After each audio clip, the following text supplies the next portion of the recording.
Auto তেল cock, এটা আমরা একটা স্প্লেন্ডার বাইকে লাগাবো। এটার সুবিধা অসুবিধা আমরা একটু পরেই দেখাবো। যে এটা সুবিধা কি হচ্ছে, গাড়িতে যদি ওভারফ্লো করে অনেকবার, মানে চাবি গাড়ি রাখার সঙ্গে সঙ্গে, তবে এটা লাগাইতে পারেন। আপনার এটা লাগাইলে গাড়ির স্টার্ট বন্ধ হবে, আপনার তেলটাও বন্ধ হয়ে যাবে। অটো তেল কক, এটা আমরা কিভাবে সেট করতেছি ওইটা একটু পরে দেখাচ্ছি আপনাদের। এই গাড়িতে ওভারফ্লো করতো প্রচুর আকারে, আমরা এখন এই জিনিসটা লাগিয়ে দিছি অটো তেল কক।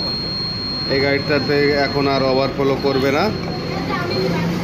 এই যে স্টার্ট দিলে এখান থেকে স্টার্ট দেওয়ার পরে তেল ঢুকবে, আর এই দিক দিয়ে হাওয়া নেবে। হাওয়ার সঙ্গে সঙ্গে আপনার যা ভ্যাকুম সিস্টেমটা খুলে যাবে, তখন এই দিক দিয়ে তেল উঠে আপনার এই যে এই কার্বোরেটরে ঢুকে যাবে।